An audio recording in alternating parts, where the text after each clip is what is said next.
minutes and we'll be going well. Okay, it started now. People are joining. I see the numbers going up.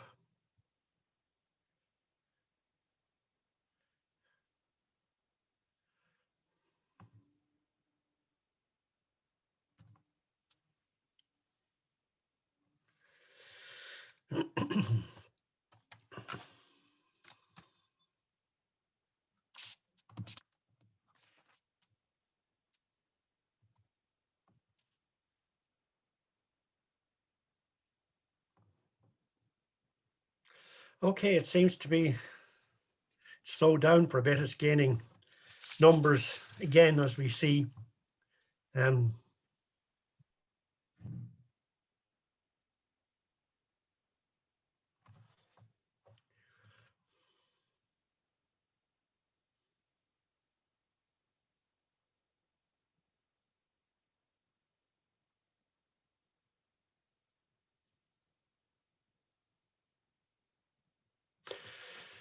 Okay, good afternoon, everybody, and thank you all for joining us. And you're welcome to this online launch of the toolkit of the European Disability Forum and Mental Health Europe to advocate against the draft additional protocol to the Oviedo Convention.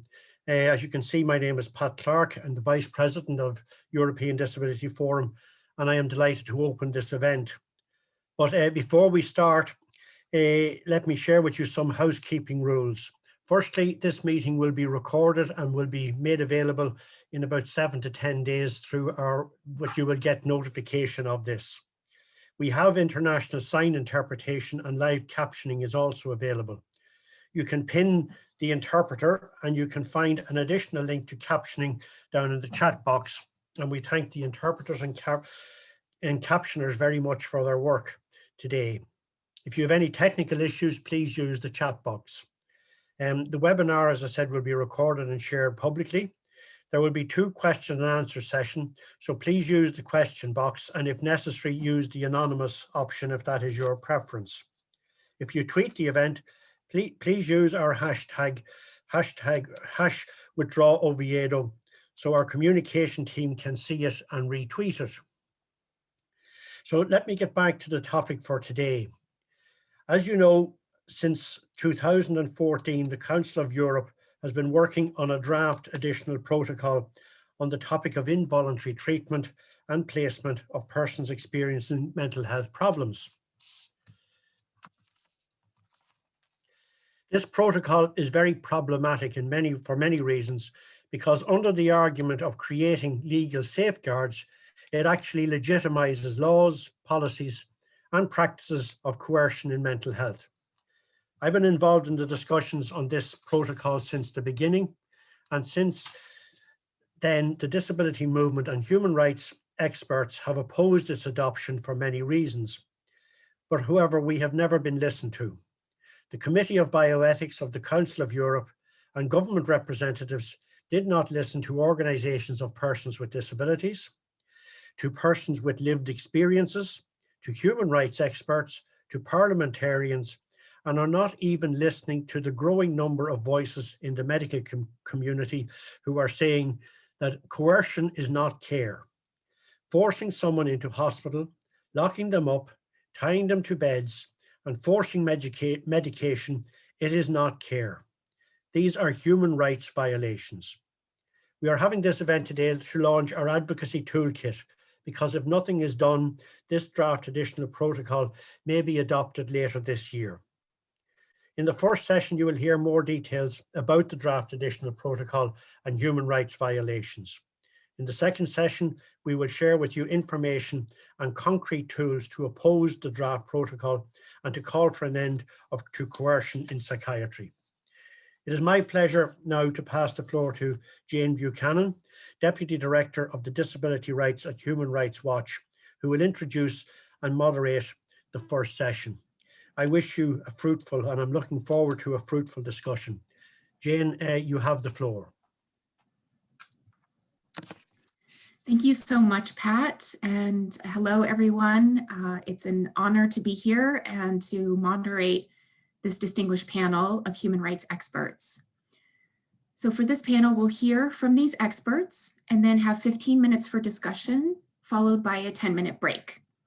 And again, I'll just remind everyone that you may send questions throughout the discussion, and we will turn to those questions in the question and answer session following our panelists. You may send anonymous questions. So I'll just say a few words to introduce the panel's discussion, sort of grounding everyone in what we're talking about here, reiterating a few points that Pat raised. So as many of you know, since 2014, the Council of Europe has been drafting new legislation on involuntary treatment and placement for people with psychosocial disabilities and other disabilities. The Council of Europe is Europe's leading intergovernmental human rights body, made up of 47 European countries. The new legislation, draft legislation, is drafted by the Council of Europe's Bioethics Committee, also known as DH-BIO, B-I-O, which consists of members of all Council of Europe member states. The legislation that is under discussion today is the draft additional protocol to the Oviedo Convention. The Oviedo Convention is a convention on bioethics.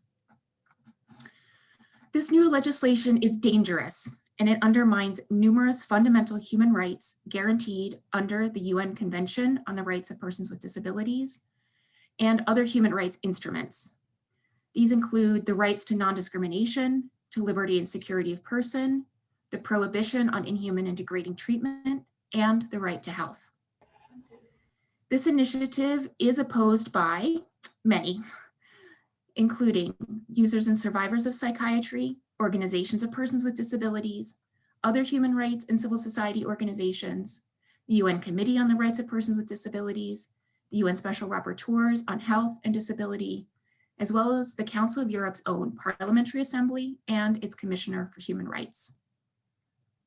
Despite the opposition, as Pat mentioned, the Council of Europe member states have continued to support this dangerous draft protocol, ignoring their obligations under international human rights law. A final draft of the draft protocol has been approved and will be put for a vote in June of this year, just a few months from now, within the Council of Europe's Committee on Bioethics, for final adoption anticipated at the end of this year or in early 2022. Now, I would like to introduce our three speakers who will discuss in more depth the serious human rights implications of the draft protocol and the reason that Human Rights Watch and many others oppose the draft protocol's adoption. We'll begin with Jonas Ruskus, who is Vice Chair of the UN Committee on the Rights of Persons with Disabilities. He'll be followed by Stephanie Woolley and Jolien Santerhoed, members of the European Network of Ex-Users and Survivors of Psychiatry. And finally, Gerard Quinn, the UN Special Rapporteur on the Rights of Persons with Disabilities. And now I turn it over to you, Jonas. Thank you, dear Jane. Good afternoon, dear friends of human rights. Let me start by reminding when the Convention on the Rights of Persons with Disabilities was adopted in the United Nations in 1926, the new era has started for all persons with disabilities. Through the CRPD, all human rights have been explicitly recognized to all persons with disabilities, and the new standards and obligations by the state parties have been established on how all matters that concern persons with disabilities must be addressed at all levels and all areas of life for ensuring freedom, equality, and non-discrimination for all persons with disabilities. The CRPD originates from the international human rights standards and establishes the human rights model of disability. The CRPD convention calls the state parties to eliminate all elements of archaic medical and paternalistic models of disability within which persons with disabilities are considered as objects of treatment and to be fixed as objects of pity and to be cured. Such approaches ignore the fundamental human rights such as freedom and equality of persons with disabilities, derogate the dignity of persons with disabilities through the vertical power relation in which persons with disabilities may be subjected to substitute decision-making, thus to the deprivation of freedom to choose, to express their wills and preferences. The adoption of the CRPD Convention was an immeasurable hope for all persons with disabilities, that all laws, regulations, and policies that regard this will be revised, that the discriminatory provisions will be abolished, and the human rights model of disability will be incorporated in all of them, with the aim to ensure dignity and freedom to all persons with disabilities on an equal basis with all other people. However, after almost 15 years of adoption of the CRPD, the fundamental human rights such as freedom and equality are still being seriously infringed with regard to persons with disabilities, and this is especially concerns persons with intellectual and psychosocial disabilities. The CRPD committee is seriously concerned about the reluctance of the state parties to abolish legal provisions and practices of the involuntary medical treatment and placement in mental health institutions of persons with psychosocial disabilities on account of the alleged dangerousness to themselves or others or other reasons tied to the impairment. Persons with psychosocial disabilities are denied rights and regular laws equally to other people, but diverted to a separate track through mental health laws, allowing the lower standards when it comes to human rights protection, and consequently, the arbitrary treatment and deprivation of liberty on the grounds of impairment. This situation would be perpetuated by additional protocol to the Oviedo Convention. As a member of the CRPD committee, I must say, such provisions seriously corrupt the obligations of the state parties under the Human Rights Treaty, as a CRPD, and seriously infringe the fundamental human rights to freedom and equality for persons with psychosocial disabilities. The CRPD committee is seriously concerned that the Council of Europe, composed by state parties of the convention, and its Committee on Bioethics reiterates and reinforces the infringement of fundamental human rights as freedom and equality through the draft additional protocol to the Oviedo Convention at regional European level. I find scandalous that the CRPD Convention is referred in the preamble of the draft additional protocol to the Oviedo Convention, when this draft explicitly oppose the CRPD Convention through depriving the fundamental rights of persons with disabilities. Way back in 2018, the CRPD committee issued a statement calling state parties to oppose the draft additional protocol to the Oviedo Convention. Within the statement, the CRPD committee has declared that the draft blatantly conflicts with the human rights of persons with disabilities recognized by the Convention on the Rights of Persons with Disabilities. It violates particularly Article 5 on equality and non-discrimination in conjunction with Article 12 on the right on equal recognition before the law, Article 14 on the right to liberty and security, Article 17 on the right to physical and mental integrity, and Article 25 on the right to health. The committee stressed that the state parties have an obligation not to deprive persons with disabilities of the right to make and pursue their own decisions, not to permit substitute decision makers to provide consent on their behalf. Personal autonomy, including the respect for one's own choices shaped by individual will and preferences, must be respected, and the supported decision making should be provided when needed. An obligation not to deprive persons with disabilities of their liberty and security on the grounds of the actual and perceived mental impairments. The coercive psychiatry must be replaced with the support in decision-making on health-related matters and with human rights-based models that respect freedom of the person. The state parties have an obligation to abolish laws and regulations that discriminate persons with mental health conditions through a separate track of law, and ensure the protection of persons with psychosocial disabilities under the law on an equal basis to others, including the law that uploads a duty to do no harm. The state parties have an obligation not to use force, chemical or physical restraints, isolation, seclusion, or seduction, since such practices may amount to torture or cruel or inhuman or degrading treatment. The respect for physical and mental integrity of a person with psychosocial disability must be ensured on an equal basis with others. For conclusion, on behalf of the CRPD committee, I recall the Committee of Bioethics of Council of Europe to discontinue the enactment of additional protocol to the Oviedo Convention and no further take actions to legitimize the deprivation of liberty and equality of persons with psychosocial disabilities. I also call the Committee of Bioethics of the Council of Europe to listen to persons with psychosocial disabilities, to their civil society organizations, and to take into account the views and recommendations for ensuring their human rights on equal basis with all other people. Thank you for your attention.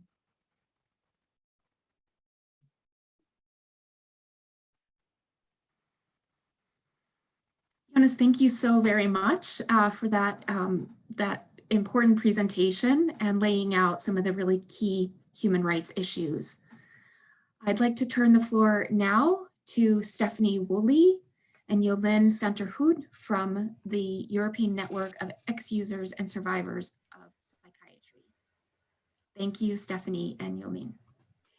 Thank you. In spite of the very depressing reason for this webinar and the imminent danger of this draft protocol, I'm honored to be invited here today to share with you why coercion in mental health care must be abolished and why it does not work. My name is Stephanie Woolley, and I'm a deputy board member of ENUSP, the European Network of Users, Ex-Users, and Survivors of Psychiatry, the only independent network exclusively composed of persons with lived experience, representing 32 member organizations and 42 individual members in 26 European countries. I live in France, and I'm a board member in charge of international relations for Advocacy France. Usually when I speak, I talk about, as we heard earlier, legal considerations, general comments, conflicts of laws, or statistics on the growing use of coercion, and just about anything except myself and my own personal experience. But today we have more than enough of those arguments, thanks to all of the allies who are here. And in particular, it's an honor to have Jonas Ruskas, our earlier speaker, country rapporteur for the review of France, present at our side today, who has been so understanding. Maybe what I could say in a few minutes will remind you of all of the people behind these plans for an additional protocol who are and who will be impacted. So I will try to briefly explain why coercion is not care, or as we say in France, ce n'est pas du soin si c'est contraint, based on my own experience in psychiatry.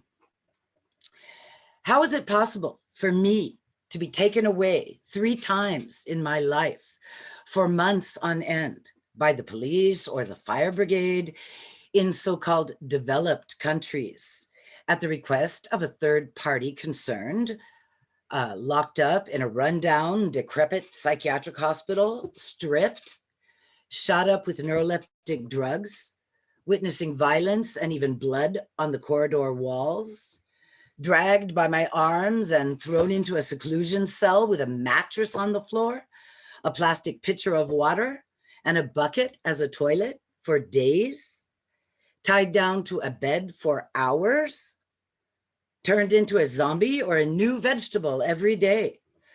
What had I done except think and act a bit differently? I had no intention of harming myself or anyone else. How was it possible to treat people this way? Luckily for me, I escaped psychiatry, or should I say psychiatry practiced this way. I found a way to get my life back on my own, with the help of peers and other activists, and also with the help of enlightened professionals, usually being able to turn my desire for revenge into a willingness to help change the system. But these scars remain. Finally, it was only a few years ago that I came to the realization through the enlightenment of the UN CRPD that I had actually been a victim of torture. Me? that the highest authorities internationally could understand the pain and trauma involved in coercion in psychiatry? It was hard for me to admit to myself.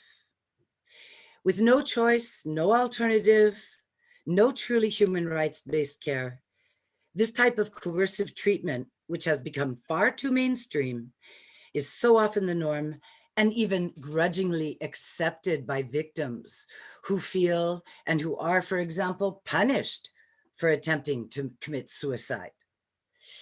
It seems evident that if these coercive practices, involuntary measures, and biomedical solutions worked, there would not be a need to force hundreds of thousands of people in Europe to accept so-called care in this way against their will. As agreed by many, it is evidence of the failure of the current mental health care system. I hope these words will convince you and others of some of the reasons we need to move civilization forward through our common humanity and put an end to coercion in mental health. Thank you.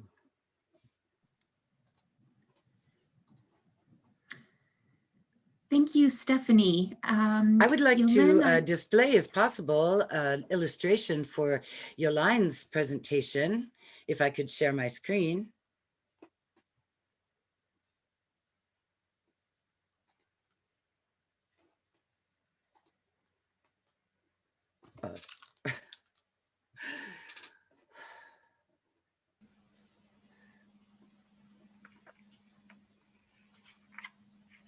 Please go ahead, Jolene. Yes, I was thinking. Thank you, Stephanie. I am Jolene Santegoets. I'm a board member of the European Network of Users, Ex-Users and Survivors of Psychiatry. And I'm also a board member of the European Disability Forum. I would like to echo that from lived experience, it's very clear that using force on someone cannot be called mental health care. Ines was shocked to see that the appalling practices in Ukraine and Romania about over a year ago, where people were locked up naked in groups and in plastic cages. These practices still have not been banned, and we must be ashamed as Europeans. And these practices we also see in France, where the practice of restraint and seclusion suffered by patients in Bourg-en-Bresse, they were revealed by the French Contrôleur Général. And we cannot wait to take action until after the COVID-19 pandemic, because the suffering inside institutions is horrible and unacceptable. The COVID-19 pandemic has in fact worsened the situation for persons in institutions even more.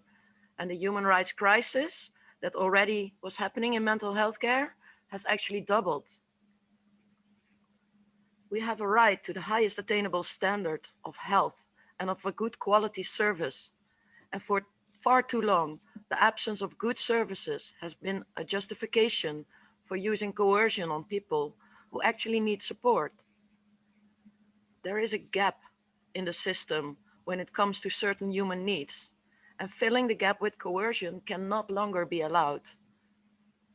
The absolute majority of countries do have some regulations in place to protect persons with psychosocial disabilities from abuse, but these safeguards, they fail because the law is just not everything, and the closed walls, the lack of resources and the lack of lawyers often result in the law not being enforced at all.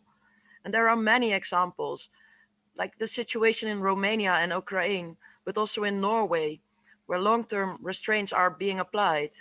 All of this is clearly not legal, and still it's happening around because of the closed space and because of the acceptance of these forced measures. In most legislations, such forced interventions are permitted only as a last resort.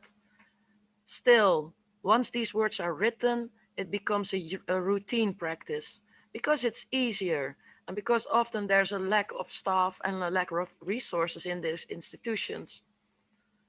And quality care might be expensive, and human attention might be more expensive than forced treatment and pills. And it's much easier to make the person a zombie than to actually help the person to become empowered again and to be able to contribute to society. However, austerity measures are far more common in mental health care practices than scaling up investments. And we cannot just wait and trust on that investments will happen. Any slip in the legislation will be interpreted in such a way that will make it possible to save money.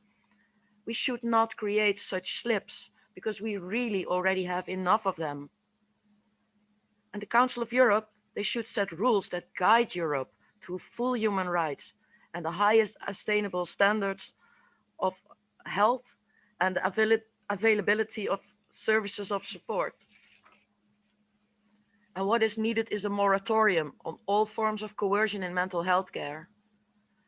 The Bioethics Committee of the Council of Europe and the Committee of Ministers of the Council of Europe should withdraw the draft additional protocol to the Oviedo Convention and develop a new set of rules that will steer to quality service. This will enable us to claim our real rights and to hold governments accountable for realizing the services we need corresponding to our will and preferences. We have a right to support and a right to be accommodated and to be part of the community in Europe while enjoying the very same rights and freedoms as others. So what is needed now is to give high urgency to the development of community-based support practices and to actually disable any recourse to coercion or institutionalization and to make large investments in community-based support in a wide variety, from informal to formal support, from disability-specific to mainstream support, and with specific attention for vulnerable and oppressed groups, such as migrants, youth, persons with disabilities, persons identifying as LGBTQIA, and so on. Persons in crisis deserve much more than just another procedure to deprive them of their rights. It is time to actually realize human rights and realize community-based support, and the time is now. The importance of withdrawing the draft additional protocol to the Oviedo Convention is clear, and we want Europe to be a champion in upholding and promoting human rights for all people. And we hope that you will use the advocacy toolkit and help us push to withdraw the draft additional protocol to the Oviedo Convention. And besides the toolkit that is being promoted today, you can find more materials also at the website of ENOSP at enosp.org. Thank you.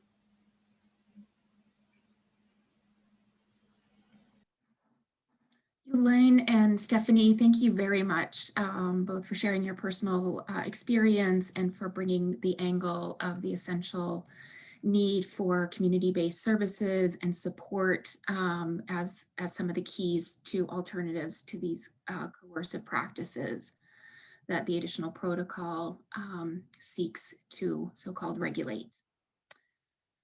So I'd like to turn now to our final speaker for this panel, Mr. Gerard Quinn, the UN Special Rapporteur on the Rights of Persons with Disabilities. Welcome and thank you, Gerard. Thank you, Madam Chair. I must say I have a very heavy heart coming to this debate today, precisely because I had and still have very high expectations of regional bodies, and I feel very disappointed. I have a long personal history with the Council of Europe. In my early 20s, I joined as an intern or a stagiaire, and in fact worked on mental health issues while I was there for a brief period. Then we had a very naive, innocent assumption that the main problem in the field was the Soviet abuses of psychiatry. The penny hadn't dropped that the field itself needed to be radically rethought and reformed.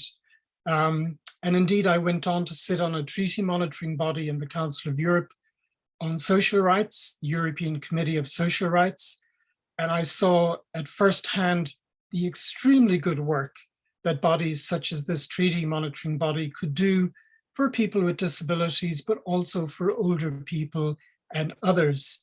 They were resolutely facing the future, but it seems to me that the draft protocol of Oviedo is facing the past and certainly not facing the future. I went on to work in the European Union and then quickly learned that the key difference between both bodies is that the European Union at least had some supranational competence. It could have substantive views of its own, right or wrong, whereas in fact the Council of Europe is a classic intergovernmental organization. It really doesn't have an autonomous existence apart from its member states, very much subject to the control and direction of its member states, which very often means 2 or 3 big states and the others go along. This intergovernmental character can be a strength, but it also can be a weakness. And it's fairly obvious to me as an outsider that there must be at least 2 or 3 big states driving this process, but the others have gone along.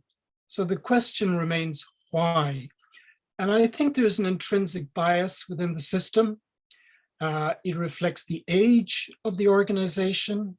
It reflects the history of the organization, what it was set up to combat, and its very DNA. And all of this requires a lot of effort to make it relevant in the 21st century, not in the 20th century. And I think the big problem, the big default, maybe one of the reasons why so many of the smaller states have gone along with the agenda is the organization seems to be anchored in and maybe imprisoned by a very archaic view of human rights. It's a very narrow civil rights perspective. The key departure point seems to be rights will be taken away, get used to it. So the only thing remaining is to regulate how they are taken away in terms of substance and process. And reform here is quite a narrow idea. It means just telescoping down the substance and enhancing due process requirements. It does not point to a fundamental rethinking of fields. Now that kind of makes a lot of sense given Europe's dark history, and it's reflected in a lot of Council of Europe instruments, especially the European Convention of Human Rights. And the European Convention of Human Rights is not attuned to, it wasn't set up to breathe life into rights. There's a very limited positive rights tradition adopted by the European Court of Human Rights, and the positive rights tradition is kind of parked into other instruments. But, as you all know, breathing life into rights is exactly the focus of the CRPD. And as you will know, it's done on the basis of personhood, centralizing people in their own lives, equality, but in line with a much broader inclusive theory of equality as adopted by the CRPD committee, and then reverse engineering social and other arrangements, including mental health law, to make sure they're reimagined to, as it were, fit this newer agenda. So the project of drafting the draft protocol fits with that archaic view of the role of human rights and not with a contemporary view. It is not a forward-looking 21st century human rights agenda. It's not even faithful to the 2017-2023 Council of Europe Disability Strategy, which is said to be anchored on the UN CRPD. The members who drafted that strategy were appointed by the very same governments that are now engaged in drafting the Oviedo Protocol. What it says, and I will be very brief, in the Council of Europe strategy is the interpretation and implementation of priority areas, and they list a few, will be done in line with the UN CRPD, the evolving body of decisions, guidelines, and general comments of the UN CRPD committee. What am I missing here? There's a fundamental contradiction between the orientation of the strategy appointed by the Committee of Ministers and the drafting of the protocol, also appointed by the Committee of Ministers. The drafting is also at odds with many, many, many bodies within the Council of Europe, like, for example, the Commissioner on Human Rights, the Social Charter, and most importantly, from my point of view, it's also at odds with the Parliamentary Assembly of the Council of Europe, which is the body closest to the voice of the people. It's also at odds with external bodies, such as the World Health Organization, okay? That boogeyman of the medical model is now producing a major study on non-coercive approaches to reimagining mental health law in the 21st century. That's exactly the kind of contribution we need. And strikingly, the drafting could also be at odds with the European Union. Many of you will have seen the recent EU strategy on disability, part of which calls for a reimagination of services into the future. Now, they didn't spell it out in terms of the mental health field, but I see it as having very direct positive dividends in reimagining the mental health field. I think it's really at odds with the Council of Europe as having future relevance to human rights across Europe. It gives me pause to wonder, will the European Union in time become Europe's premier human rights organization as we face into the 21st century? So the Oviedo draft protocol to me is a strikingly improvident use of scarce resources.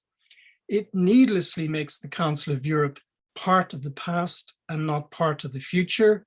The new paradigms need to be built up and not undermined, and we all should put our shoulder to the wheel in building it up.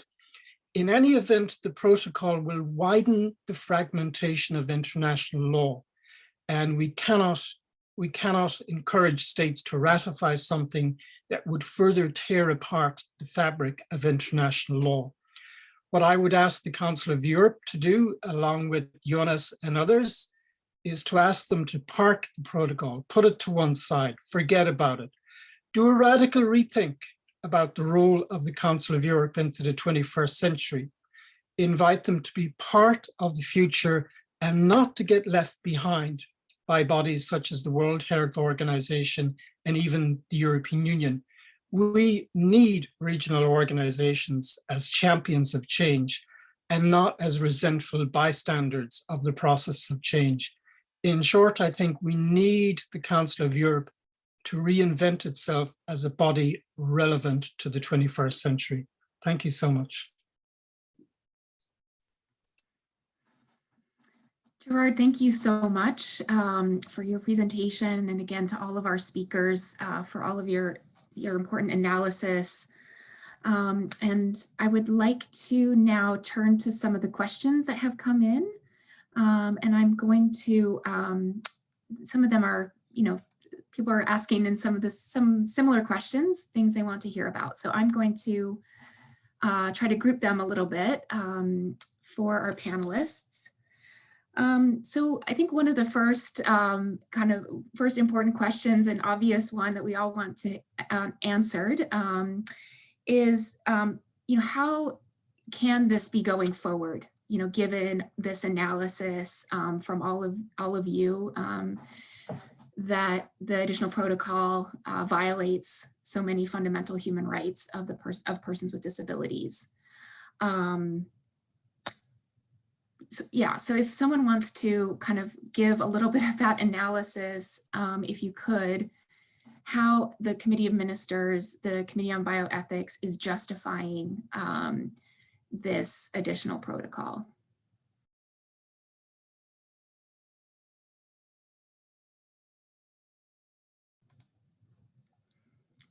Gerard or Jonas, would you feel comfortable speaking to that?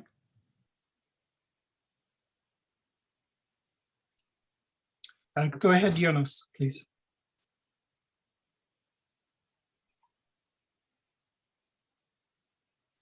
Sorry, I'm not sure I am on the screen. So You are, Jonas, and we can hear you perfectly. yes, I just from the side of the CRPD committee that we must we always recall to the obligations of the state parties because all the states of Council of Europe are member states of the CRPD convention. So, and we recalled when under our consideration of the state reports, we always called the state parties, and we got some promises, let's say, from from governments of the states to oppose the draft. And I think that what we need also to address our governments, I know how it is not easy. It is not easy, and there are a lot of barriers to do so. But so I think that the call to the obligations of the state parties must be under the convention must be emphasized, and what we see in the committee, that usually the convention and the human rights model of disability is not real understood, and there is great lack of understanding on the standards of the CRPD convention. So what we need to recall all the time that by different channels about the human rights model of disability, which is enshrined by the CRPD convention, because still again, there is great lack of understanding, great lack of usually the paternalistic thinking, and even service-based paternalistic thinking is dominated there, and medical thinking and clinical thinking is dominating. So what we need to recall all the time the obligations under the standards and provisions of the CRPD conventions. Thank you. Thank you, Jonas. I would like to turn to another question that we have, which is a bit related to the advocacy, which we'll be talking about in the second half of our webinar, but I think it's opportune to discuss it here as well. So the perspectives from the panelists in terms of the prospects for stopping the additional protocol. And what are your views on that, optimistic or pessimistic?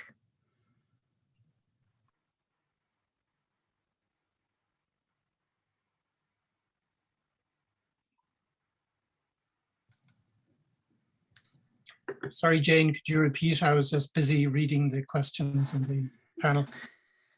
Of course. So the question is, I mean, in terms of, since we're here for this webinar, also to discuss advocacy against the protocol, which we'll talk more about in the second half of the webinar, is the question of what are the real prospects for stopping the passage of the additional protocol at this point?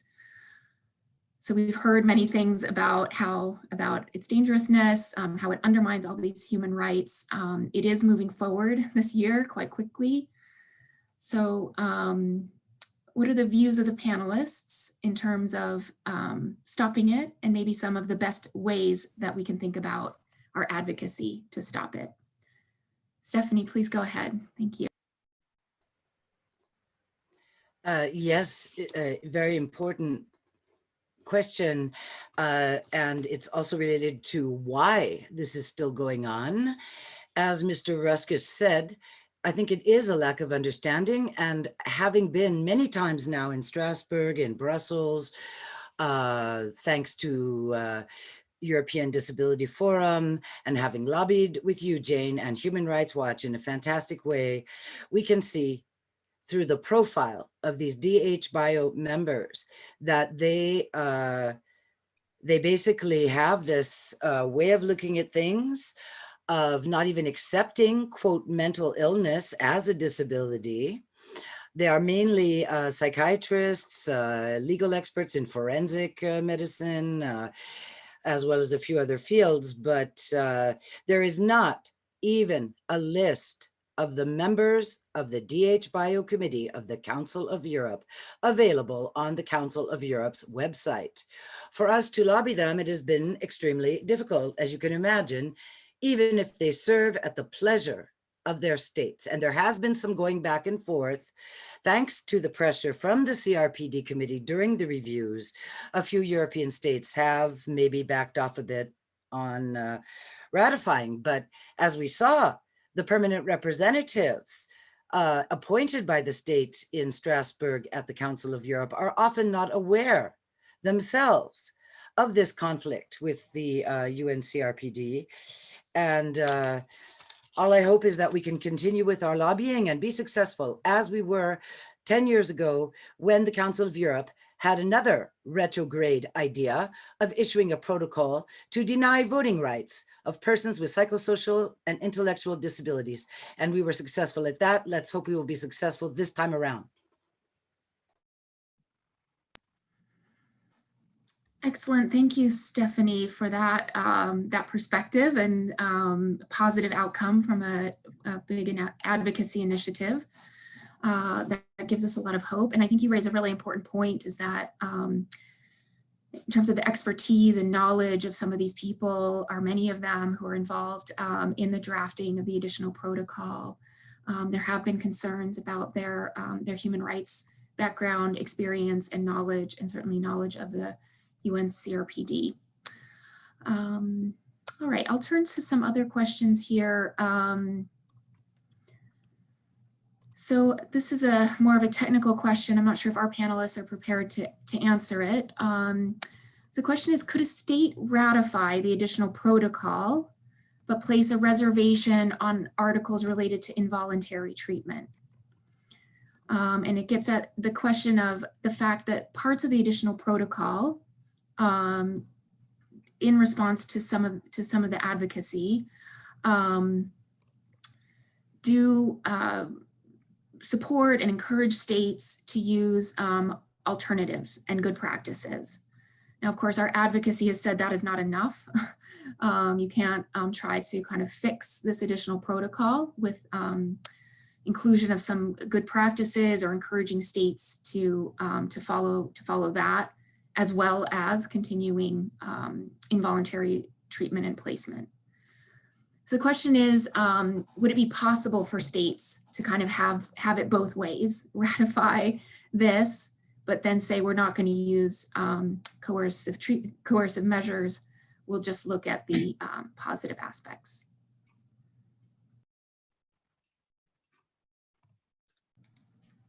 Gerard, would you be able to respond? Just a very quick answer. If the intention was to ratify and then sanitize it with the reservation, that's very much subject to the Vienna Convention on Treaties, which allows for a reservation provided it doesn't militate against the object and purpose of a treaty. And I would say thus far, it's pretty plain that the object and purpose of the protocol is coercion. So I would say that tactic would not work.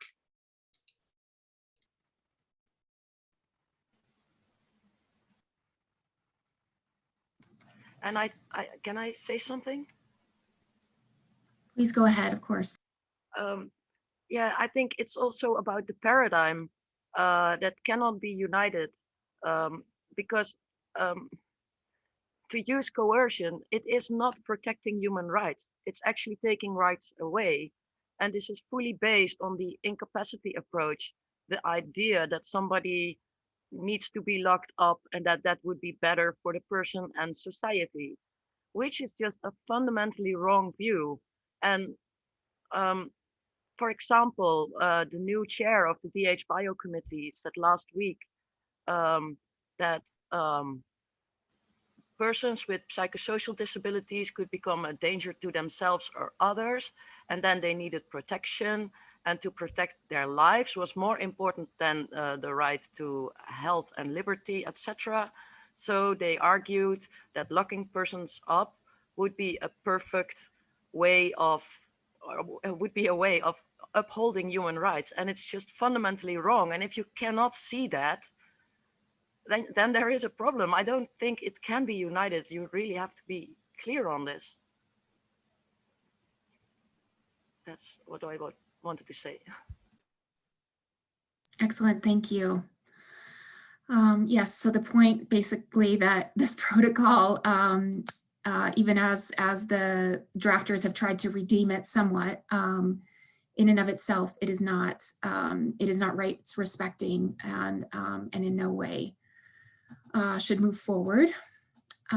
So I'd like to just note that in the questions and also a bit in the chat, we have a number of people who have lived experience with psychiatry and have contributed, a number of their experiences. So I'd like to ask the question to our panelists, especially to Stephanie and Joline.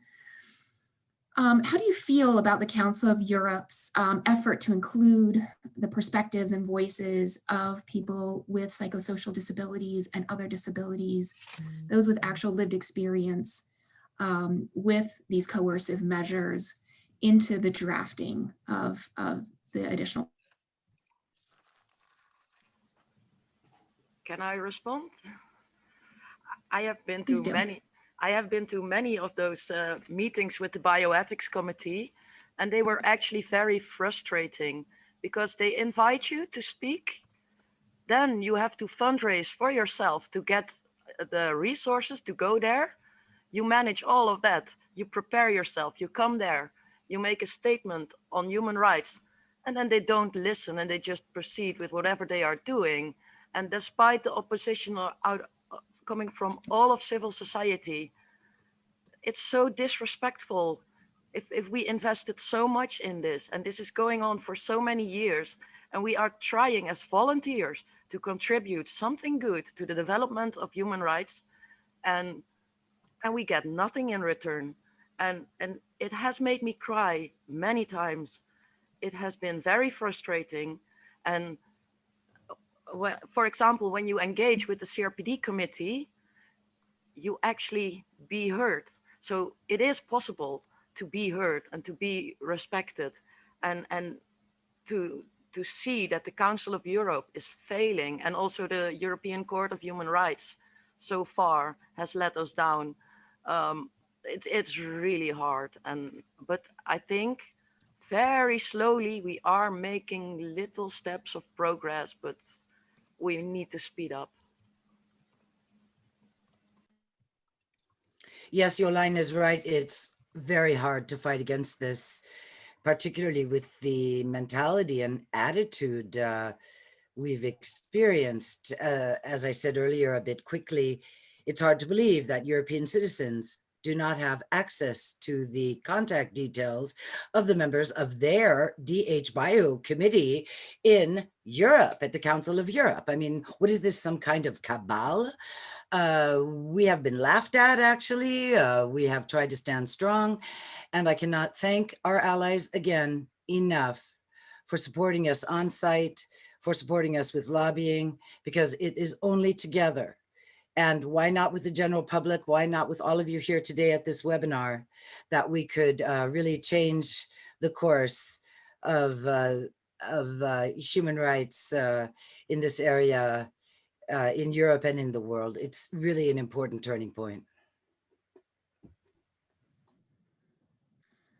Excellent, thank you. So I think you really point to the concerns that that the process has lacked transparency, but that it has lacked effective participation of people with disabilities, despite the requirements under the CRPD for consultation with people with disabilities, organizations of persons with disabilities, in any legislation, policies that affect them. And I think that's another really important point here, undermining the credibility of the additional protocol. So now I just I'd like wanted to turn add, if I could, one last thing before we go on to our next subject. This idea for this additional protocol actually dates from 2004, from a ministerial recommendation, 2004. That was before the CRPD in 2006. Yet they tried to say this is from 2014 when all of this started. I was there at the Paris hearing the first time in 2014, but the idea itself is far from modern, as Mr. Quinn said. And I certainly hope that we can find ways to be positive and encourage the Council of Europe to be a leading player in human rights and work together with the UN and WHO, as was suggested, it would be the best way out of this situation. Thank you, Stephanie, for that, that important note about the history of this. And again, it reflects really the fact that this is rooted in something totally contrary to the CRPD and conceptualized even before we had the UN Convention on the Rights of Persons with Disabilities. So I'd like to turn now to the question. We've had several questions about, so what is this, what are the alternatives? What do we want the world to look like instead of legislation, policies continuing to be passed, like the additional protocol? So how do we move states to adopt more community-based services, support services, supported decision-making, and not only within Europe, but we've had questions about how to do this more broadly. So Jonas, if I could ask you to respond here, sort of what should we be seeing instead? What is the modern and current thinking on support to people with mental health conditions, psychosocial disabilities, other disabilities, and how can we advocate for those to be adopted? As I mentioned, it's really important to listen voices of advocacy organizations of persons with psychosocial disabilities. It's the most important. It is also the provision of the CRPD convention. So we have issued the general comment on the participation of persons with disabilities in all matters that concern them. So that is really important. But I want to say that what I emphasized within my statements, that the issue is a little bit tricky to emphasize services because I mentioned already that services might be not inclusive. Services might ignore freedom and wills of persons with disabilities. What we really need, what the CRPD establishes, as I mentioned, the human rights model of disability, which is based on freedom, security, and also, when we're talking about personal support, I mean personal support, including supported decision making, where wills and preferences of persons with disabilities are fully respected. That is the main idea. So probably the services as such should not be emphasized, but the human rights and the rights to autonomy, to personal autonomy, to have the support under Article 19. If you look at the Article 19, that really good guide gives good perfect guidelines for how to move forward. Thank you.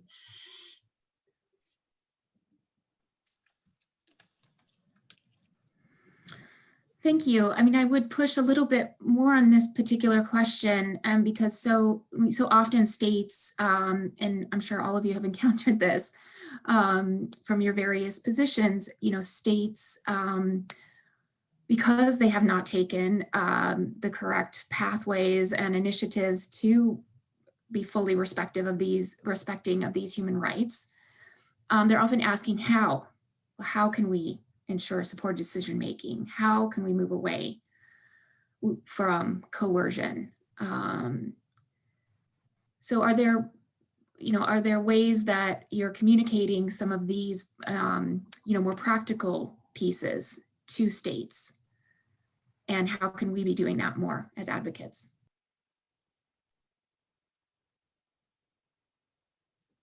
So, Gerard, go ahead, please. Thank you. 2 or 3 very quick points. I think there is also fundamental inconsistency within the Committee of Ministers, because on the one hand, they're doing this with the draft protocol, but on the other hand, in the Disability Strategy 2017, 2023, 24, They're saying explicitly that they're going to follow the CRPD, and one of their priority areas is autonomy, decision-making, legal capacity, which of course has direct implications for how we see and how we restructure the mental health field. So there's damage to the particular issue of mental health law, but I think the bigger damage is to the reputation of the Council of Europe as something that will contribute something positive into the future and not be looking at the past. In terms of the question, how? Well, that's the question that faces all of us.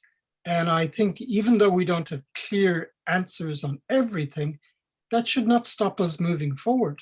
So for example, the World Health Organization is now producing very, very detailed research, trying to flesh out alternative approaches that work in practice, non-coercive approaches.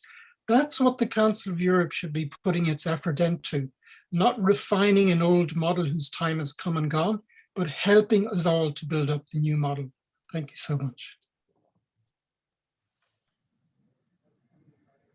Fantastic. I couldn't agree more about where the Council of Europe should be putting its energy. So I'm going to have just two last questions. Again, there have been many really compelling questions and comments in the Q&A. And I hope that if we haven't gotten to some of them in this session, we will get to them with the next panel and the Q&A. One question, perhaps for Jonas or Gerard, this idea of bioethics, and does bioethics, is this does it work as an institutional framework? Is this additional protocol to a bioethics convention a signal that this framework could be problematic? We all think very much, obviously, from the perspective of human rights and human rights treaties, and now this is being adopted through a bioethics convention. Someone care to comment on the role of bioethics in this, or more broadly in terms of human rights protections for people with disabilities?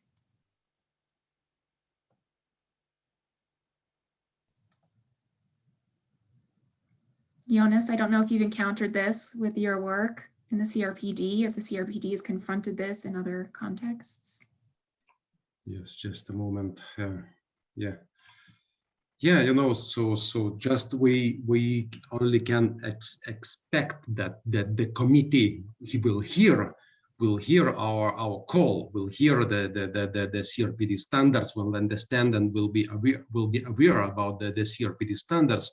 So, and we have only, so at the CRPD committee, we have, so the most important ways is to address the committee, the Council of Europe and the bioethics committees through the state parties, via state parties, and then so what we always do. So I can hope, and what I want to emphasize again that the CRPD committee is, let's say, the voice of persons by themselves, persons with psychosocial disabilities, and must be strengthened very much, because the CRPD committee provides the standards and with the requirements that are based on the human rights and on the standards of human rights, but the voice by persons by themselves and advocacy organizations is absolutely fundamental.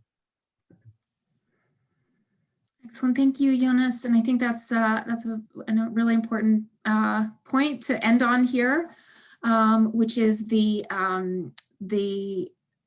absolute necessity. We can't avoid it in any way. It's essential for all states, regional bodies to be fully consulting and including the perspectives and experiences and guidance of persons with disabilities in anything that is being created, revised, and implemented. I think, I'm sorry, I So- think that is really important to challenge this concept of protection through the coercion. So that is absolutely wrong. So the committee members, we always do with the governments when we have discussion, constructive dialogues with the governments, always addressing, saying that the coercive measures are not the protection, it is deprivation and infringement of human rights. Absolutely, and we know that very well, most closely through the experiences of people who've unfortunately been subjected to those measures and those human rights violations. So thank you to our panelists who shared that and others in the question and answer who have shared their experience. I'd like to wrap up the panel at this point. Again, it's been an honor to moderate this with such distinguished experts. Thank you to all of you, to those of you who participated in the Q&A and in the chat. And we are going now to a 10-minute break. And we will then rejoin for our second panel of this webinar. Thank you so much.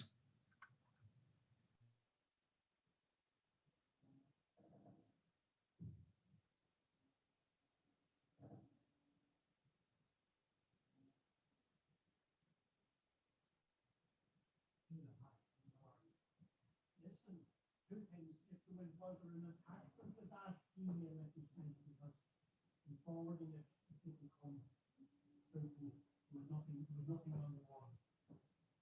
Right. Right. That's no problem. No, yeah.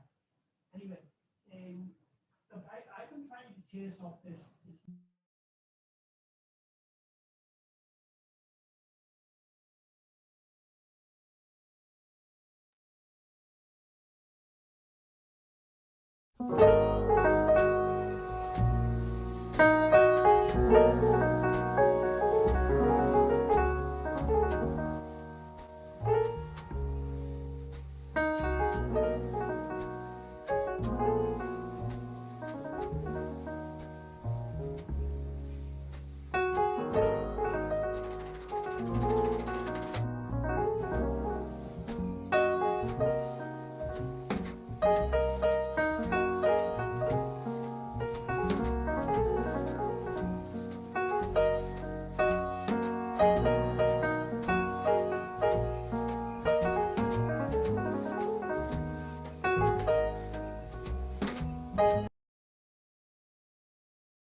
Good afternoon, everyone, and welcome back. We hope that you had some time to step back from the computer, get maybe a drink, and so we can start with the second session of this webinar. So my name is Marine Ulry, and I'm the Human Rights Officer of the European Disability Forum, and I will moderate this session. So before we start with the speaker, again, I remind you that you can continue to send your questions.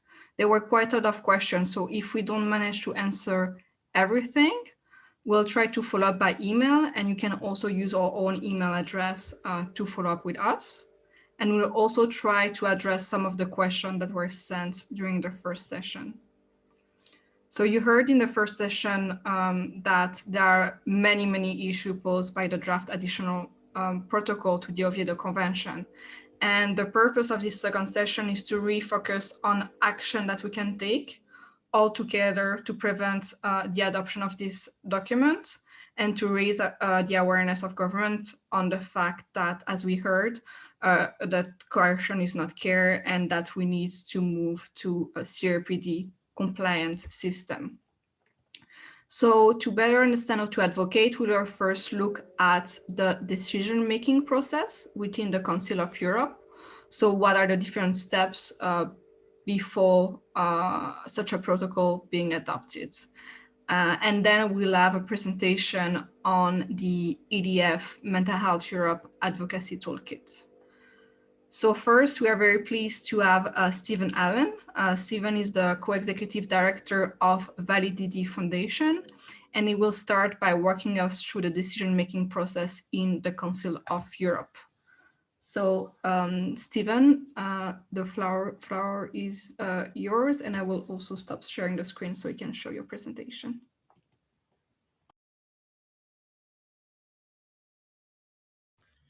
Thank you very much, Marine. And if you just give me a second, I work out how to share my screen here. Share. So that should be visible. Is that visible for you all? Yes, we can see it. Great. Lovely. And that funny picture that goes up of me sometimes at the beginning of this, I need to get a new one, I think. It looks like I was holding my breath when that picture was taken. Let me begin. Firstly, thank you very much to both the European Disability Forum and Mental Health Europe for providing leadership around this critically important human rights issue affecting us here in Europe today. But also, I think, to the powerful leadership of the European network of users, ex-users and survivors of psychiatry, who, if anything, their voices have been silenced in this process. Much like previous speakers, it is regrettable that we are here today having to combine our efforts around a really regressive legal proposal that really will change the face of implementation of disability rights in Europe. I think before I move into my slides and what I'm going to try to do is sketch out as clearly as possible what the process for treaty making is at the Council of Europe and will be applied in relation to this draft additional protocol. I think the first thing really that this whole procedure, this whole process has shown us is that there is a serious democratic deficit operating within the institutions of the Council of Europe.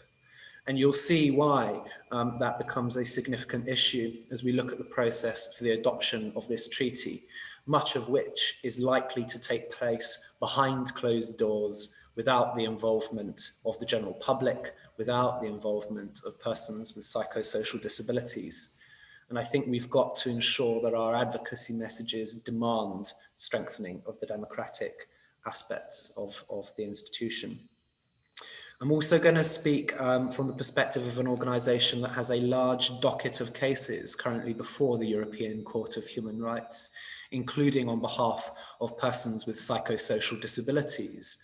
And where we have used the Council of Europe mechanisms really to push the advancement of disability rights over recent decades. And therefore it's that much more disappointing for us to see what we are seeing today. And as a final opening remark, I'd like to acknowledge the crucially significant case that we took on behalf of Rusy Stanev, which, as many of you will know, has become an important case here in Europe, recognizing the right to protection from cruel and inhuman treatment of persons with psychosocial disabilities, as well as acknowledging the harms of coercive practices, including involuntary treatment and detention. My team here at Validity were appalled, frankly, when we heard members of the Bioethics Committee allegedly trying to justify the development of this treaty on the basis of Rusy's case, and we think that does not do justice to his own position on these issues. So I'm going to move ahead to this first slide. Whilst the protocol itself currently is before the Bioethics Committee, it's important for people to understand that this is the first stage in the adoption of what would eventually become a treaty under international law, open for ratification by states, member states of the Council of Europe and others. Secondly, it would then go to the Steering Committee for Human Rights, which is a more senior committee of the Council of Europe, mandated on all areas of intergovernmental activity on the protection of human rights.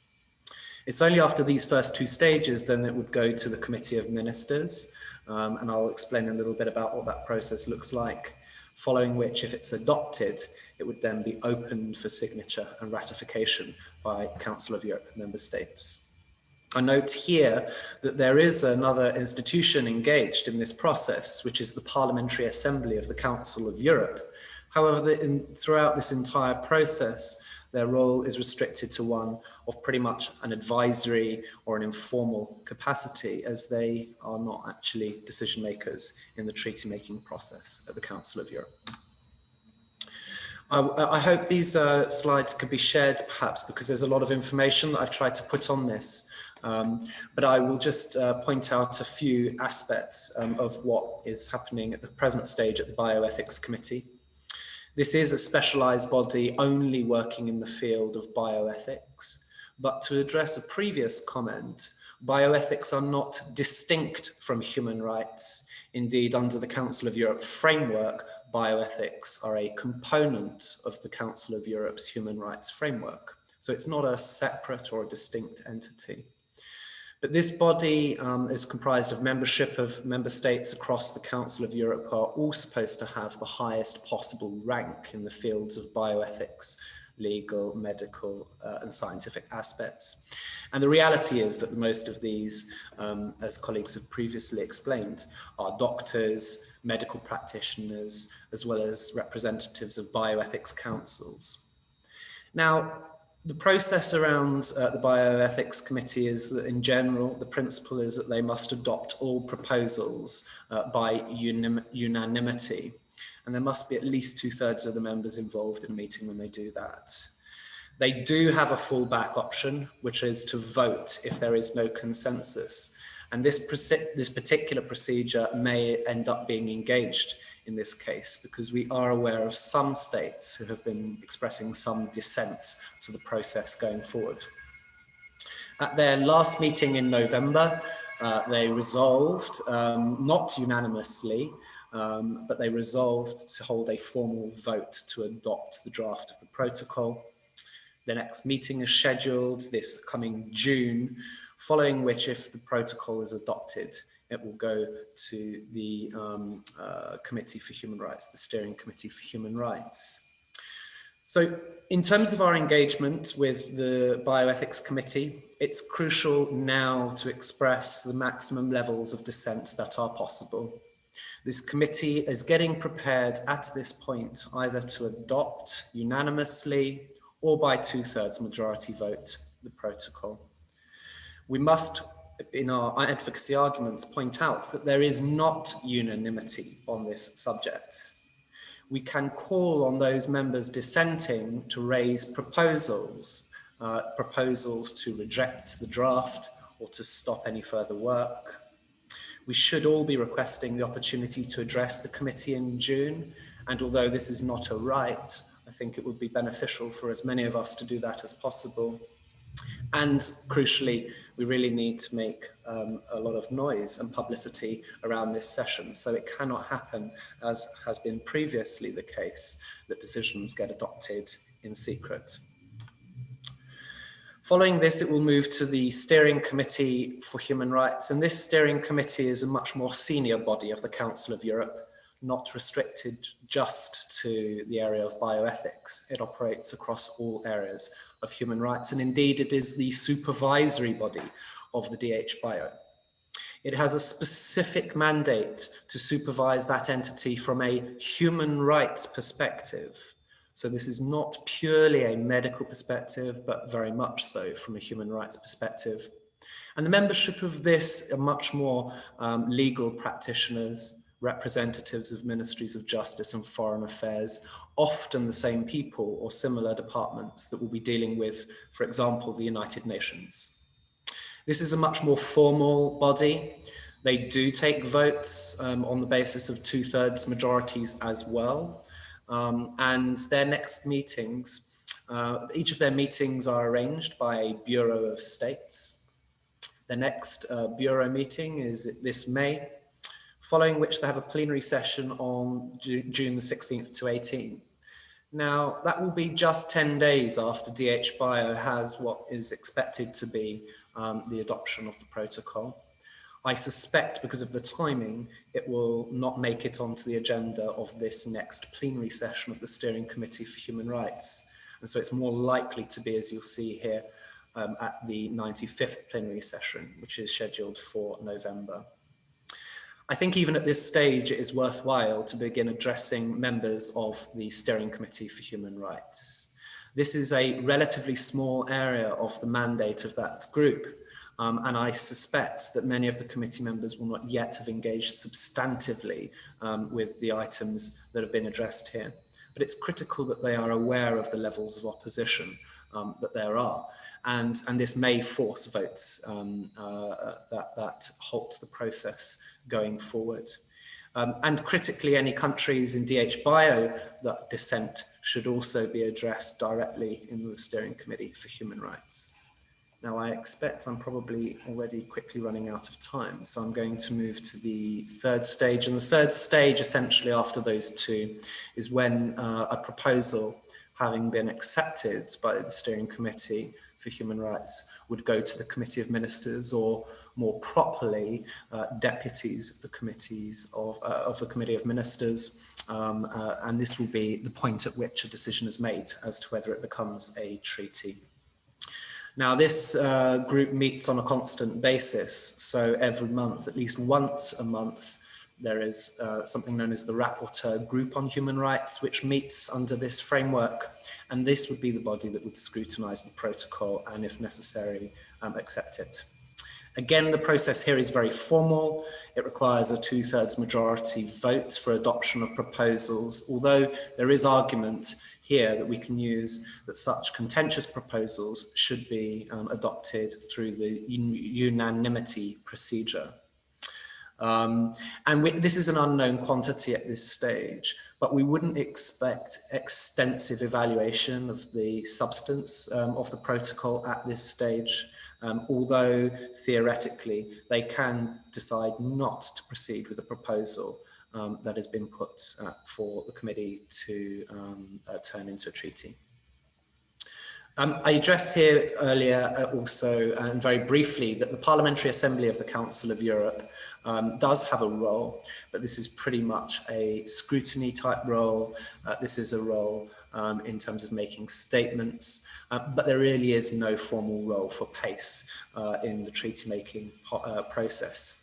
And indeed, PACE has actually explicitly criticised the work around this protocol previously, but that hasn't held back the Committee of Ministers from continuing to mandate DH Bio to continue with this area of work.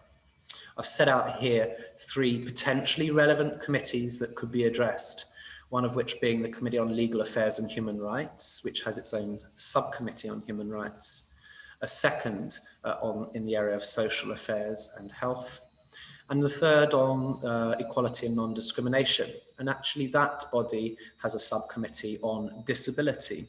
So it would be worthwhile targeting all of these committees to ask them to come out with statements which, although not binding, may have some influence upon the political discussions that take place at the Committee of Ministers level.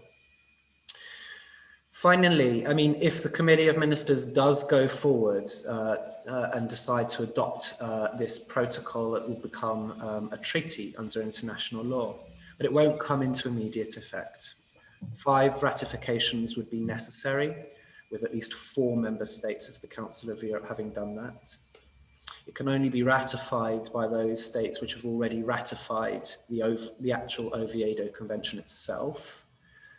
It could potentially and theoretically be made open to non-member states of the Council of Europe, some of which I've mentioned here, although none of these have actually ratified the Oviedo Convention themselves.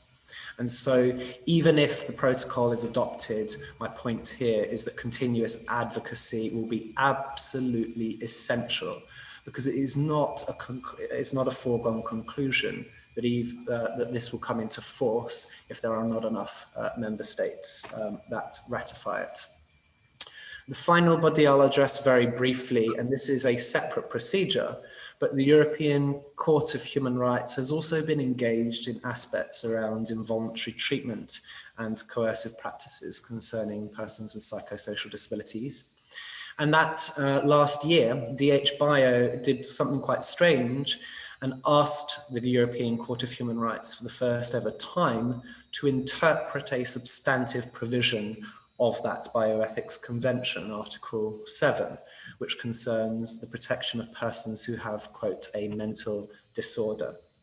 Now, that legal process is underway, and we're not yet sure whether the European Court of Human Rights will accept jurisdiction in the case. But it does seem somewhat odd that DH Bio have made this request, as they are allowed to do under the Oviedo Convention, whilst in parallel appear to be moving forward with a legislative proposal that touches on the same areas. Indeed, one from a legal perspective might find it slightly disrespectful of the jurisdiction of the European Court of Human Rights. And so it will be important, I think, to raise this in our criticisms with the DH Bio and the other bodies I've mentioned. So I will finish here, but I think one of the key aspects you will see throughout this process is that much of the treaty-making procedure will happen behind closed doors. It will be known to very, very few people what the actual processes are that will be used, what the actual votes are, which will be cast in secret, and indeed whether or not members of those committees have even received the objections raised by many of the people on this call, and of course persons with psychosocial disabilities around Europe. So we need to go public. We need to be as public as possible around this process and make it an issue that attaches to the reputation of the Council of Europe. It is absolutely true to say that the Council of Europe has given us great hope over recent decades about founding a union of states grounded in the protection of human rights norms. But this protocol really does go very much against the progressive development and protection of human rights. And so it's important that the public is aware of this and that we are as public as we possibly can be. Thank you very much for your time. I think I'll stop there, having probably gone over. Thank you.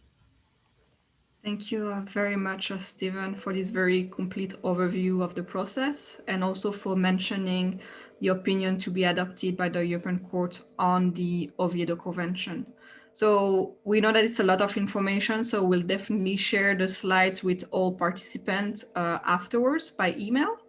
And it's also really important to know all those details because as you will see later on, they also shape the advocacy and the campaign that we are planning. So now we'll directly give the floor to Jonas Bull, who is a research and policy officer with Mental Health Europe, and who will present the advocacy toolkit that we have prepared for this campaign. Jonas, the floor is yours. Thank you very much, Marine. And thank you, Stephen, also for the detailed presentation and also the call to action at the end. I'm just waiting until the presentation is there.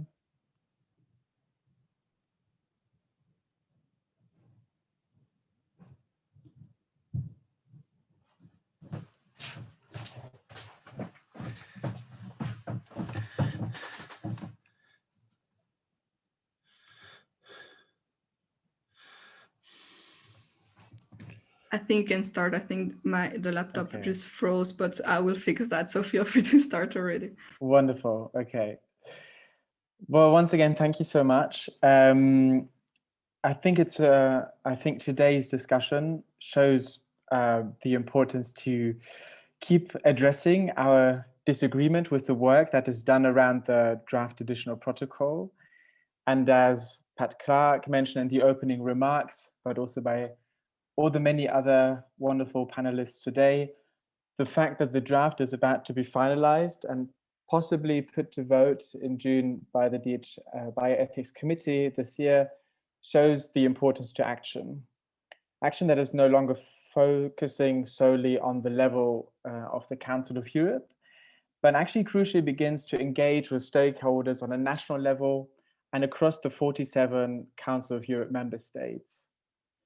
For this, the European Disability Forum and Mental Health Europe came together to launch this campaign with a range of materials that I will present to you now. In particular, I will present to you our new dedicated landing page, the newsletter, our advocacy toolkit, and a so-called dissemination tracker. Before I dive into the details of the campaign, just quickly let me express my sincere gratitude also to our communications colleagues behind the scenes that made the campaign possible only. So in particular, I would like to thank Natalia, Tatiana, and Jennifer. Next slide, please. Thank you. So to begin, and probably you will find it also in the chat box now, I'm pleased to announce the launch of our webpage, jointly developed by EDF and MHE. The title of the landing page is www.withdrawoviedo.info/join. For the next months to come, this platform should serve as the center of information for everything that is discussed, stated, and published around the draft additional protocol. For example, next to a compilation of statements made over the past years, and you heard many of them today, you can now find our recent video statements made at the 46th session of the Human Rights Council and during the opening of the latest session of the CRPD committee in early March. We will continue updating this page over the next months, so stay tuned. If you click on this landing page, I would like to encourage you to sign up to our dedicated newsletter. This newsletter will be used to update everyone interested with the latest updates and discussions around the draft additional protocol. It will also include future examples of actions carried out to inspire each other. And let me emphasize that this is a dedicated newsletter. So by signing up, you would only receive information related to the draft additional protocol. Next slide, please. Thanks. Moving on, I would like to present to you the advocacy toolkit now. You should find the toolkit in both Word and PDF versions on our landing page. And thank you to everyone who contributed to this toolkit and its development, and especially our colleagues from ENISP. We hope that this toolkit can be a guidance to reflect on what can be done to advocate against the draft additional protocol. Next slide, please. And so to simplify, we introduced a so-called color code system marking each chapter. So with red for any background information you need to know about the draft and why we are advocating against it, including a question and answer section at the bottom. Anything that is marked yellow highlights the possible steps of procedure at the Council of Europe level, as highlighted by Stephen in the presentation earlier just now. What I would like to do now is focus on the two remaining colors of the toolkit, green for action and purple for communication. Next slide, please. Thanks. If you go to the green chapters on action, we provided a non-exhaustive list of suggestions on how you can become active. As a reminder, our objective is that the Council of Europe does not adopt the draft additional protocol to the Oviedo Convention and instead redirects all its efforts to the adoption of guidelines on ending coercion in psychiatry. So campaigning is crucially needed to create political pressure at national, European, and international levels.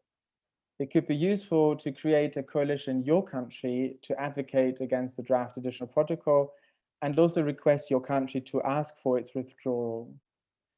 For example, this coalition can be composed of organizations of users and survivors of psychiatry, organizations of persons with disabilities, national human rights institutions and equality bodies, mental health organizations, and organizations of service providers. In fact, a united push is needed to stop the draft additional protocol.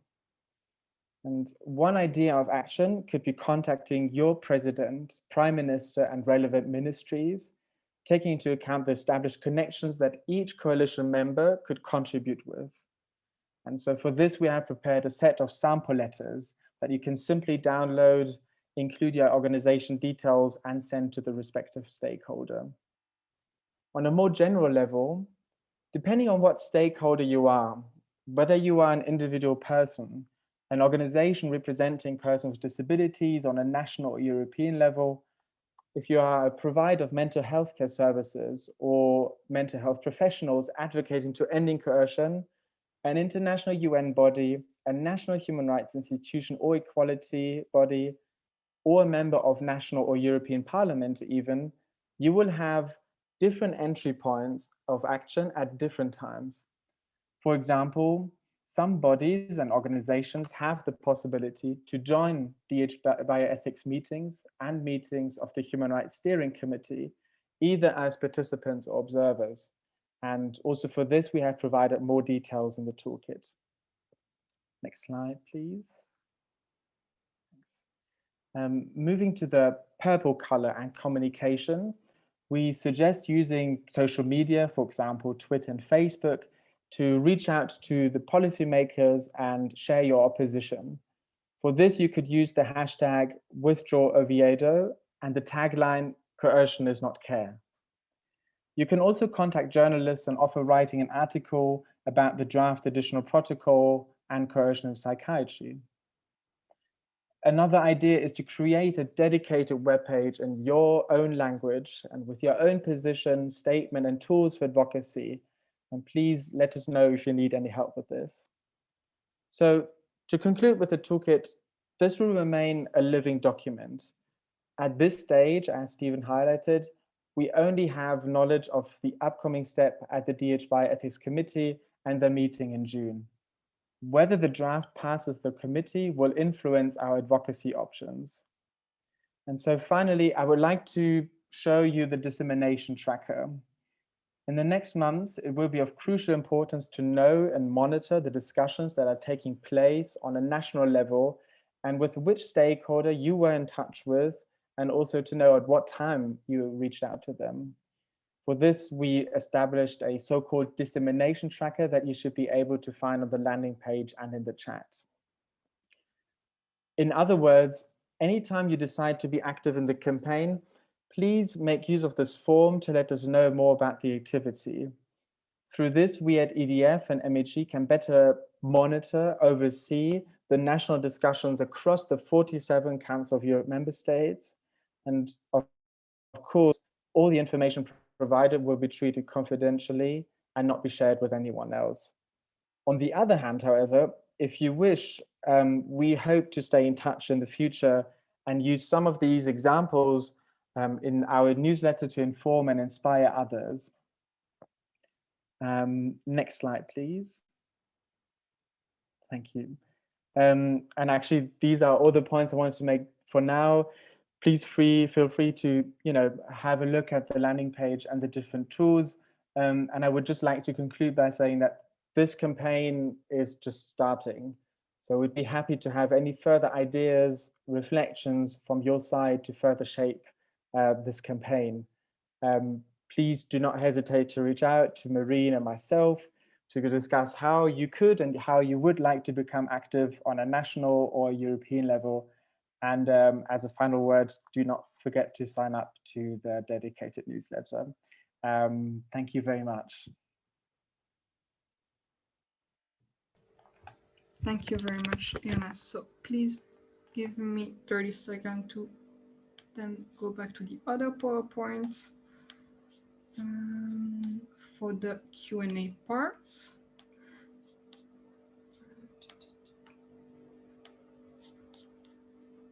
So yes, thank you very much, both Stephen and Jonas, for this overview. You can find all the link in the chat, and we really hope that those documents will also help you to answer some of the questions that were raised. Now we have a really short time for question and answers, so I will start with a question on the voting on the draft protocol that we received. So I think that was in the PowerPoint of Stephen, but a question was, especially at the level of the Committee of Ministers, what type of voting do we think government will go on the draft for the decision on the draft protocol, and which ministers will vote? Another question that we'll also address to Stephen is, do we know any member states already dissenting and already likely to oppose the drafts? So Stephen, if you could maybe try to answer those questions. Thank you very much. So it's important for people to understand, I guess, that the Committee of Ministers is the supreme body, right, of the Council of Europe, and it can make its own rules of procedure. Now, there are a limited number of decisions that must be taken by unanimity. However, this, upon my reading, does not appear to be subject to the unanimity procedure. It seems to be subject to the 2/3 majority procedure. This means 2/3 of those who are present voting, and it would be adopted by that. Although there is a procedure, without getting too technical, for a member state to argue that the unanimity procedure should apply. But this, everything at the Committee of Ministers level is highly political. So I think the clearest answer is it's likely to be the 2/3 majority procedure. And then in terms of the ministers that will vote, well, it's unlikely to be the ministers themselves. So the Committee of Ministers means the foreign ministers of the countries of the Council of Europe. That's what it means. In practice, they will delegate the responsibility for this decision to their deputies. And the deputies tend to be the permanent representatives of the member state to the Council of Europe institution, or the ambassador, the permanent ambassador of the country to that entity. So, and even those can be substituted as well by their own deputies. So yes, I don't think the ministers themselves will actually be voting. I hope that answers the question. Thank you, Stephen. Then I have two questions for Jonas. The first one is that we actually received in Spanish, and it's how can a Latin American organization get involved in this advocacy, considering what has been said about Mexico and its relationship with the Council of Europe, and also not forgetting that Latin America is in a critical situation with mental health laws promoted also by entities that are not necessarily involving organization of persons with disabilities. And the second question is, what are the key arguments that we can use if government said that the draft additional protocol is in compliance with the CRPD?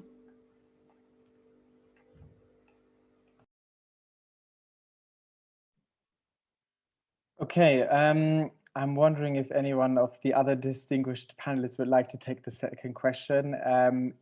As for the first question, and when it comes to organizations, persons that are outside the Council of Europe sort of region, I think, as you've pointed out, it's still crucial to become part of it and become part of the campaign. Something I think that also is worth highlighting is that if, and this is a big if until now, but if the draft additional protocol moves forward within the Council of Europe, then obviously the question is also what kind of influence does that have on other regional organizations in the world? So the point that you're making is very, very crucial, I think, and I'm glad to hear that you would like to join. I guess the first step would be to reach out to us at the European Disability Forum and at Mental Health Europe to see how we can engage on an international level. I would also highlight then we could together look at different country examples and developments, for example, in Spain at the moment, and how we can add that voice. So that would be maybe the answer to the first question, yeah. Thank you, Jonas.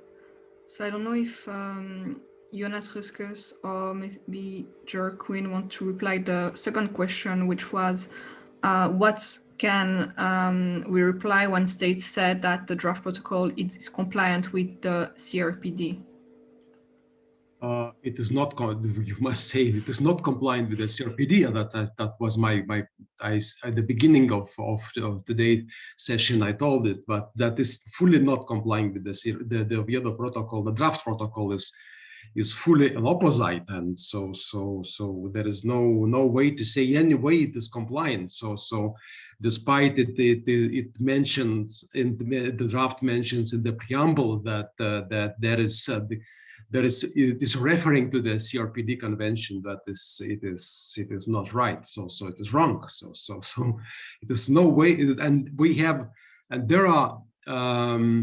There is, and as I mentioned, the statement by the CRPD, official statement by CRPD committee in 2018 about that. So that is, yes, thank you for publishing it. So the statement that in 2 years ago, or even 3 years ago, that we said very clearly that is blatantly conflict, that is I citing, I quoting that blatantly conflict, the draft of Oviedo protocol blatantly conflicts with the CRPD convention.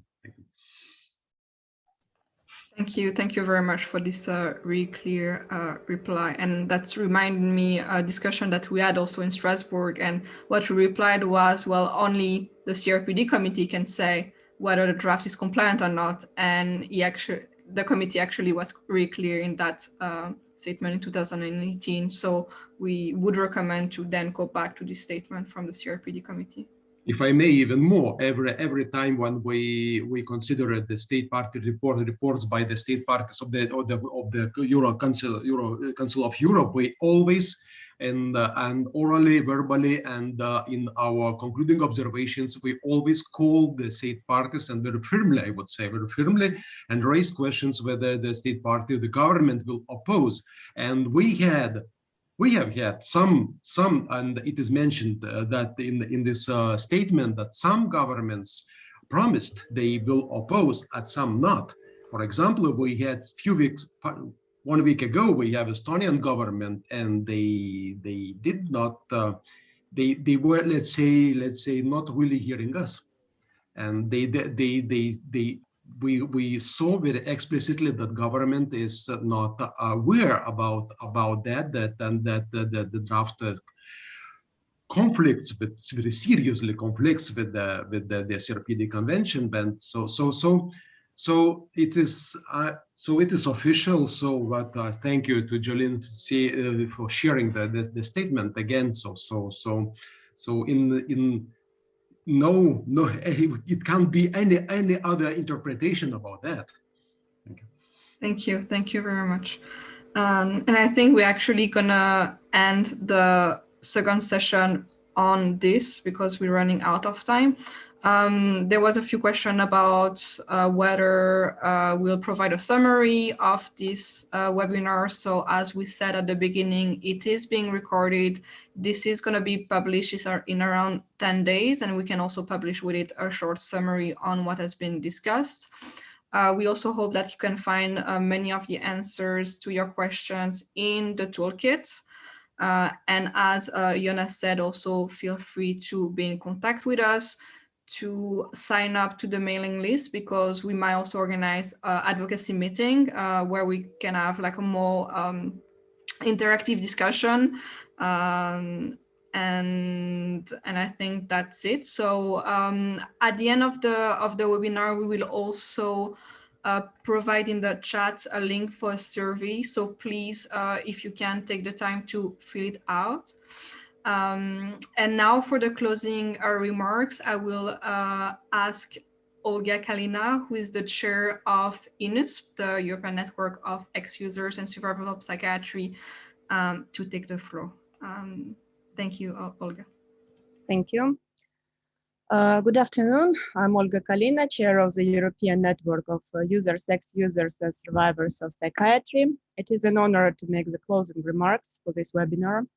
As my colleague Stephanie already said, INUSP is grateful that so many organizations, including EDF and Mental Health Europe, are on our side and are trying to help us protect ourselves and the people we represent from the danger of the draft additional protocol to the Oviedo Convention.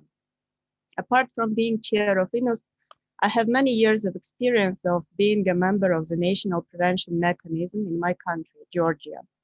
It's a small post-Soviet country with a few psychiatric institutions, with not so many resources, but with some ambition to change things in the right direction and come closer to international standards for the protection of human rights. In 2014, Georgia has implemented a legal capacity reform and abolished guardianship. So now the will of the person cannot be substituted by anyone on a legal basis. So it can be said that we do have a remarkable legal framework. We also have a special law on mental health care, which is not compliant with UNCRPD, as it allows, among other things, physical restraints as a means of last resort. The formulation resembles the framework proposed in the draft protocol. The physical restraint of the patient is possible only when this is the only way to avoid immediate and imminent harm to the patient or to others. It should be authorized by a psychiatrist and implemented by trained and experienced staff.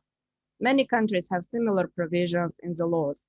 But how could this mean that such legislation protects people? As a monitor of psychiatric institutions and as a person who was restrained myself, I can say that no, it doesn't. There are all sorts of violations, including beatings of patients, use of restraints as a punishment for complaining, or as a means to control or correct undesired behavior, or sometimes just to help the new patient get accustomed to the new environment. Practice shows that this is extremely hard to challenge such practices, even when there is evidence in support of the patient. Sometimes staff is uneducated enough to record what they do, and that provides evidence of clear violations of the procedures established under national law. For example, on many occasions, the medical files and other official documents confirm the practices of restraint of voluntary patients, sometimes as punishment for an attempt to escape. An attempted escape of a voluntary patient is legal nonsense, but the majority of cases are not so obvious. In reality, it is extremely hard to prove that you were a victim of violence inside of the institution. The official explanations during the cases of restraint are suggesting that the patient was aggressive towards him, herself, or others. The official documents contain necessary signatures and records of periodic checks. The time of restraint is always in accordance with the legal standard. But on the other hand, we have heard patients who claim they were restrained for much longer than allowed by law due to totally different reasons and with involvement of other patients. I'm sorry, Olga. Can you Yes. hear me? Yes. Sorry, I'm so sorry to interrupt. Do you mind speaking a bit slowly because interpreters are having some issues following you? And thank you so much. Thank Okay, you. thank you. Sorry. So the time of restraint is always in accordance with the legal standard and other signatures are in place. The signature of psychiatrists are in place, but this doesn't mean that the rights of persons were protected. We heard patients who claimed they were restrained for much longer than allowed by law due to totally different reasons and with involvement of other patients who were asked to help with the restraint. When it comes to reports, it is extremely hard to prove that the words of the patients are true. Since there is usually no evidence, no witnesses, or no, quote, reliable witnesses, it eventually comes down to a situation where the patient is alone against the whole system. And in this situation, even the best lawyer with a lot of motivation will not be able to prove there was a violation of national law. However, as a rule, lawyers do not have enough knowledge, let alone the motivation, and simply do not take such cases. There have not been cases brought to court in Georgia on the use of restraints, and only a few people have won cases on forced placements. It is absolutely clear that legislation similar to the draft additional protocol does not protect patients from harmful practices. Moreover, it reassures personnel that patients are a lower category of humans because it is possible to use force against them. All my monitoring experience and the knowledge of human rights standards didn't help me when I was institutionalized in 2011 for the third time in my life. The walls effectively prevent you from contacting lawyers or anyone who may help. And even in this case, people won't be able to really help you because it is your word against the word of the professionals and no evidence left from the incidents. It is clear that the draft protocol is not going to help more than national legislation, but it has to be stopped not because of what it can't do, but because of what it can. Right now, I'm involved in the work on our national strategy in mental health care for the next 10 years. We can effectively argue for the necessity of protection under UN CRPD standards and the development of alternatives to forced interventions. The rest of the members of the working group, with the overwhelming majority being psychiatrists working inside institutions, might be listening to one person representing persons with lived experience because Georgia has ratified the UN CRPD. However, if the draft additional protocol were in place, my voice would mean much less than it means now. Even with the UN CRPD standards in place and with improved legislation on legal capacity, my country will struggle to build alternatives. The advent of the draft protocol would mean that efforts on that account are not necessary, and maybe the governments could just drop the whole idea of changes and wait until Europe decides who wins in the legal conflict between the UN as an international body with the CRPD and the Council of Europe as a regional body with its draft protocol. This draft protocol would be a huge blow to all the reform processes happening or starting in other countries. Moreover, it would pose a danger to other provisions of the UN CRPD, including Article 12, and the negative consequences may be felt by the whole disability movement. In short, we have enough last resort national legislation in place, which has proved itself ineffective, and we don't want to lose the one valuable tool that we have, the UN Convention on the Rights of Persons with Disability. The draft must be stopped, and we all have to do everything to stop it. Inos is counting on you. Thank you very much for your attention.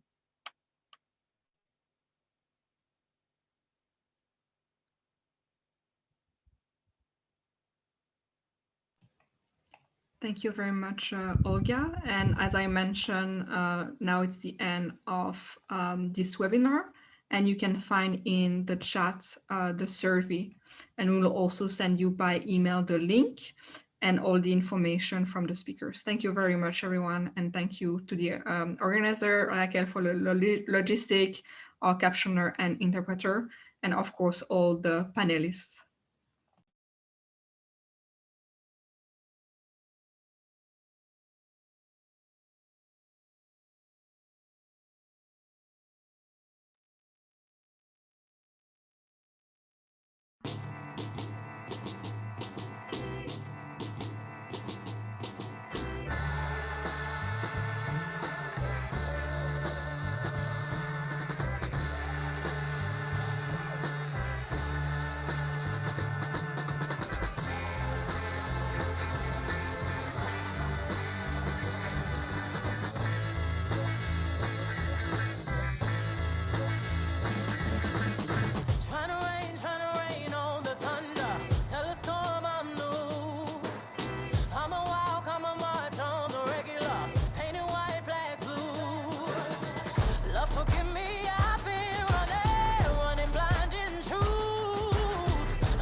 his tears go and fall away, fall away. Oh, may the last one burn into